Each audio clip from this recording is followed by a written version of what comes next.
So the topic here is run fits on a gap scheme. So the specific play we're going to watch is going to be a counter run by the offense, and the defense is going to try to fit off that using certain run fit rules. So I don't coach these teams, so I don't necessarily understand what they're being asked to do, but I'm just going to use this play to talk about a few options you have when constructing your run fits against these gap schemes.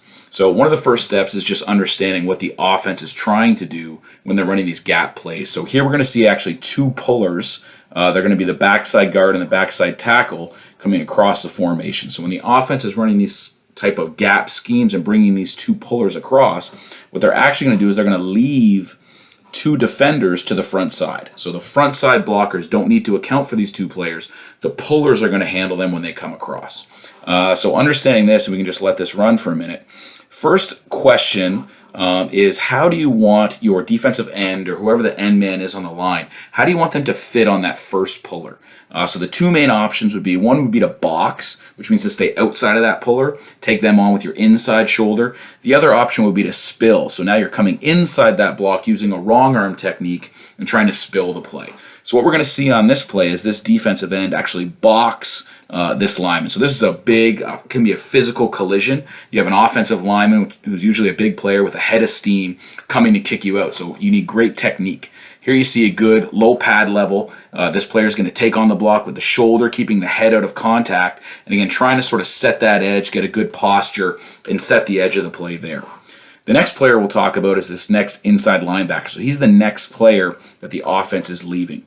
First key is to recognize the play. Understand that this is not just a normal inside zone scheme. This is actually a gap scheme where pullers are coming across. So if we can imagine that, potentially this player might have this gap right here. Now on this gap scheme with the pullers, he's going to move to actually get outside. The gaps are moving, so he's going to move with them and get outside. Now the next decision to make on your fit, do you want this player to fit outside or inside of this second puller? What we're going to see on this play is, again, an outside fit. So there you see pretty good two players fitting outside of those blocks, starting to create that run fit. Next, really, really key here is, how does this backside linebacker react? So the real key, again, for him is recognizing the play, seeing these two pullers, knowing that gaps are moving, and he needs to get across the formation. So however you decide to fit with this player, he needs to see what's happening and start working in this direction. That's going to get him going, get him started. Now, again, his ultimate fit is going to depend on how you fit with your first two players. So if you're spilling everything, he might be trying to get all the way across to inherit that bounce. If you're boxing like these two teams, what you need to watch for is this sort of potential for this crease right here. If the running back was a little bit more vertical, he would have a chance to hit this gap. If this linebacker was cut off by this down block, there would be a chance to hit that run right there. But this backside linebacker does a great job of seeing the pullers coming across and being there. So we call this the picket fence. So here we have three defenders and three gaps, and now we have a good chance defensively. I say we, but the defense here in this CFL clip of stopping this play. Now the running back ends up actually bouncing the play, which will happen from time to time.